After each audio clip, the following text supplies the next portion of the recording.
Halo semua, gue bajak dulu channel Media untuk video kali ini karena gue mau nunjukin lagi one of the best notebook.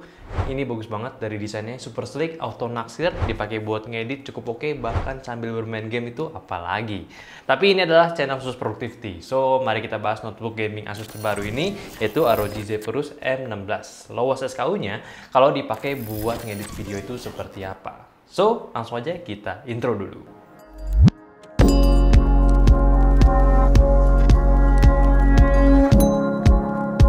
Selamat datang di channel Media dengan gue Ali, dan buat kalian yang suka dan konten produktivitas seperti pembahasan tentang kamera, aksesorisnya, fotografi dan videografi, silahkan aja subscribe kalau belum, karena kali ini gue akan kasih satu racun mesin editing yang affordable dengan performa ajib yang mungkin kalian bisa pertimbangkan nantinya. Dan mungkin juga kalau kalian ingin ngobrolin lebih dalam juga seputar hal ini, seputar laptop ini, bisa aja nih untuk join Discord kita yang linknya ada di deskripsi, oke? So, ROG Zephyrus M16 baru aja rilis, dan impresi pertama gue dengan notebook ini itu keren banget. Feel premiumnya dapat banget walaupun ini notebook didesain untuk kelas mid tier punya. Tapi soal performa, laptop ini sudah ditenagai dengan Intel Gen 11 i7 11800H dengan speednya 2,4 GHz up to 4,8 GHz 8 core 16 thread. Ini pokoknya udah mantep lah performanya. Nanti akan kita bahas lebih lanjut, tapi untuk GPU-nya ini cukup unik sih asumsi gue. Cukup nano-nano lah, karena si laptop ini, si Zephyrus ini sudah disematkan menggunakan Nvidia GeForce RTX 3050 Ti laptop GPU. Jadi gue nggak tahu nih, ini gue bisa bilang entry level atau mid level, karena setelah gue tes performanya itu cukup unik sih. Dan untuk RAM sendiri sudah dipasangkan juga 16 GB dual channel, yang satu di solder, yang satu bisa di-upgrade. Sama storage-nya 512 GB SSD NVMe PCIe Gen 3 dari SK Hynix. Setelah gue tes laptop ini, performa yang gue dapatkan itu ya kayak tadi gue bilang aja, unik dan nano-nano gitu. Singkatnya, laptop ini tuh punya performa tinggi untuk di beberapa skema testing. Tapi kalau untuk hal-hal yang berkaitan dengan penggunaan ray tracing pada 3050 Ti laptop GPU ini tuh kayak ya nggak cocok aja gitu buat digunain. Jadi ini RTX performanya, tapi untuk ray tracing ya belum setara dengan GPU RTX lainnya. Mungkin dikarenakan menggunakan seri 3050 yang mana ini adalah level terbawahnya GPU RTX seri ini. Ditambah lagi ada batch laptop GPU-nya. Jadi benar-benar disurprise banget performanya, tapi Nvidia tuh tetap nggak mau ngilangin tes upgrade performanya dari lini sekarang ini. So, jadi mungkin ray tracing-nya aja dibikin amsyong gitu ya, tapi performa generalnya itu tetap oke. Dan jauh upgrade-nya di atas 1050, 1550, itu ya jadi gimana ya, buruk tapi lebih baik gitu. Buktinya aja saat gua tes laptop ini di 3D Mark, Firestrike, dan Timespy, outstanding banget lah skornya. Berada di poin 13 ribuan sama 6 ribuan. Tapi kalau dicoba di Port Royal, dari mau install aja tuh nggak direkomendasiin karena rendahnya VRAM yang si GPU-nya ini. Dan tetap gua hajar tes pun hasilnya cukup loyo ya, cuma di 592 poin aja untuk Port Royalnya. Sama juga kalau untuk editing, kalau gue dulu testing di laptop yang kombinasi Intel bareng entry level GTX-nya kayak 1050, 1550, 1650, itu diajar 4K, 4K editing di Adobe Premiere itu udah loyo banget lah. Tapi di Zephyrus ini itu udah aman banget buat efek GPU accelerated-nya sama preview pakai si kudanya, itu juga udah oke lah gitu. By the way, kalau misalnya gue bandingin juga sama 1650 Ti mobile-nya pun, kudanya itu udah di double lah skornya.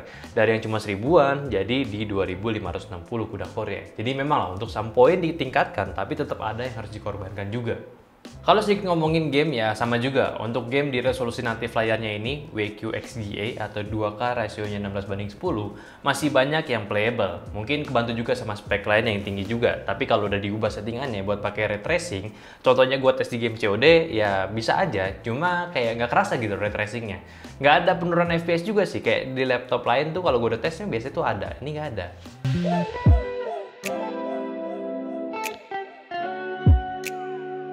Next, bahas tentang CPU-nya. Gue sebenarnya agak aneh sih, kenapa buat speknya itu nanggung.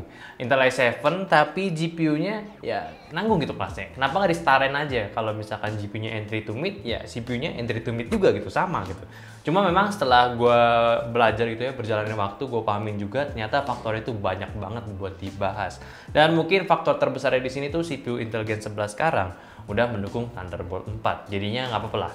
Dapat GPU nanggung, tapi lu dapat opsi bisa pakai eGPU lagi yang lebih tinggi dan sekelas desktop punya ya PC.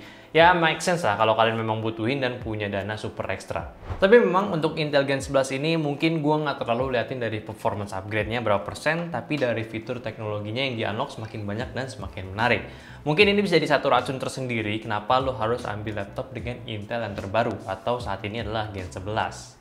Kalau dari testing Cinebench-nya aja dibandingkan dengan Gen 10-nya yang 10870H itu meningkat cukup tinggi. Di Cinebench R15 multicore-nya aja jadi 2153 poin dan singlenya jadi 225 poin, yang mana itu naik 50% untuk multinya dan 15%-an untuk singlenya. Lalu di Cinebench R23 pun juga naik jadi 11.900-an, naik sampai 60% dan singlenya menjadi 1444 poin, yang mana itu naik hingga 30%-an. Ya ini disclaimer juga ya, ini kan head to head-nya tuh nggak sama lah speknya, jadi ada sedikit perbedaan. Memang untuk beberapa fitur andalannya ini belum bisa dicakup ke banyak orang, masih hanya orang-orang yang punya dana lebih aja sih. Tapi setidaknya dengan performa yang meningkat dari generasi sebelumnya, ditambah fitur baru juga yang memungkinkan untuk upgradability jangka panjang, semakin oke lah si laptopnya ini. Cuma yang gue heranin kayaknya spek yang masuk di sini tuh sama kayak yang internasional, itu di bagian RAM-nya sedikit disunat kayaknya. Soalnya kalau gue cek onboardnya di sana itu dapat 16 GB dan upgradable-nya up to 48 GB.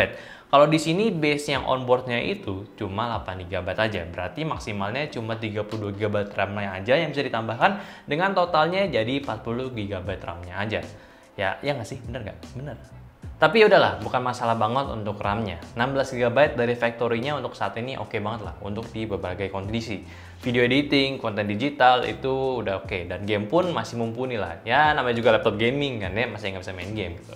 Oke, gue pengen bahas dari segi lainnya di laptop ini, cuma perlu nunjukin dulu nih hasil testing lainnya yang udah kita ambil pada Asus ROG Zephyrus M16 ini, oke?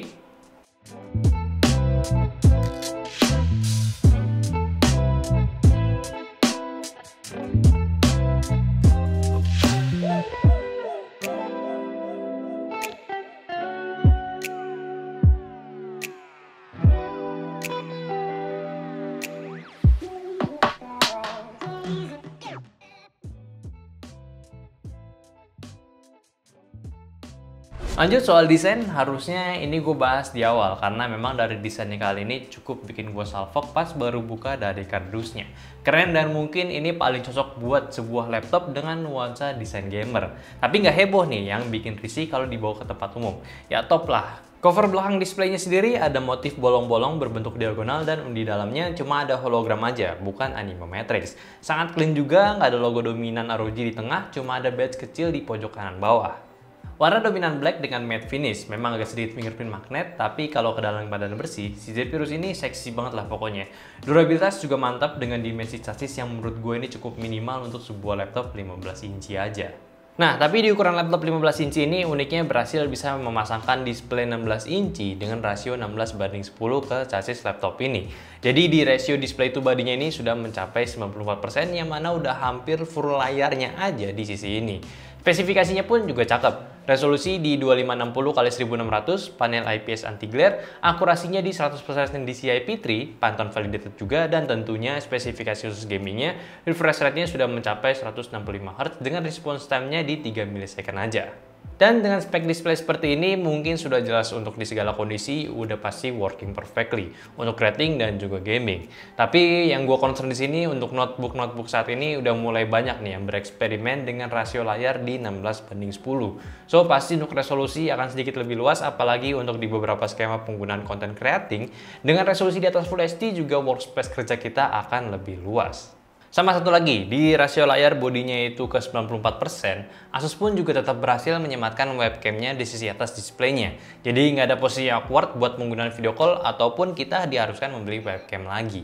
Next, lanjut untuk sisi keyboard, minimalis saja tanpa numpad dengan tambahan dedicated volume, mute mic, dan juga armoury crate-nya. Tombol arrow walaupun kecil namun sudah terpisah. Trackpad-nya juga luas, feel-nya pun enak, cuma ini tipis-tipis mau kayak MacBook punya. Gue bisa klik di tengahnya sekarang, dulu sih gue coba ya nggak bisa gitu. Ya keren sih, walaupun nggak ada tombol fisiknya tetap. Port juga komplit dengan posisi yang agak lebih dekat. Kirinya ada DC port, HDMI, Ethernet port, 1 USB-A, 2 USB-C, dan audio combo. Di kanannya cuma ada 1 USB-A dan 1 micro SD card aja. Lalu speaker front facing ya, jadi yang ngadep ke atas kita dengan kualitas yang menurut gue sangat bagus. Clear banget, jelas separasi kiri kanannya yang kalian bisa dengar kualitasnya seperti ini.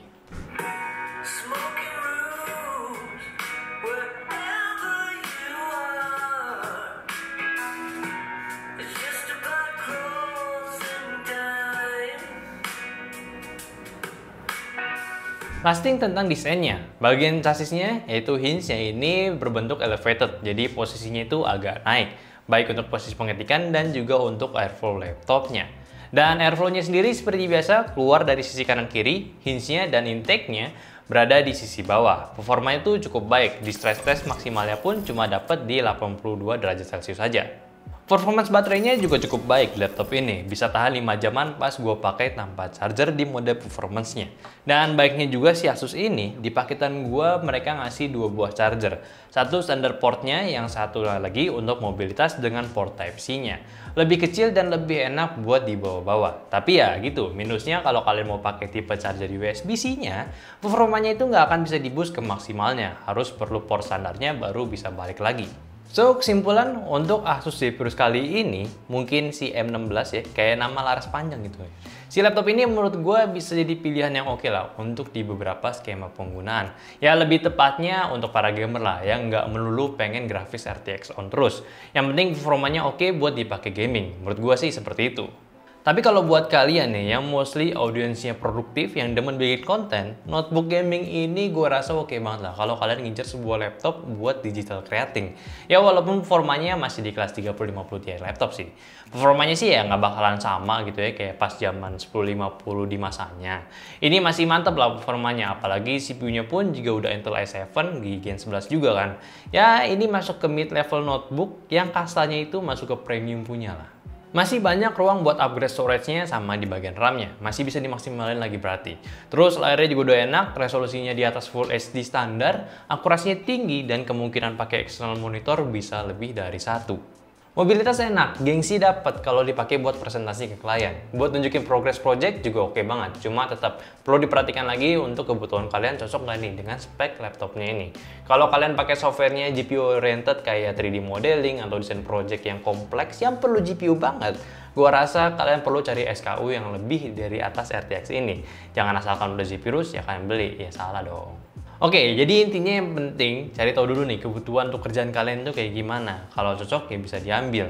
Ya kalau kalian seorang YouTuber yang videonya itu nggak berat, yang nggak macem-macem efeknya saat diedit, laptop ini mumpuni banget lah buat kalian. So mungkin itu aja review gue dari laptop Asus Zephyrus M16 dengan SKU yang gue pegang adalah GU603HE. Terima kasih udah dengerin komentar gue, opini gue juga, dan jangan lupa kalau misalkan kalian mau komen tentang kritik ataupun saran, silahkan aja komen di video ini.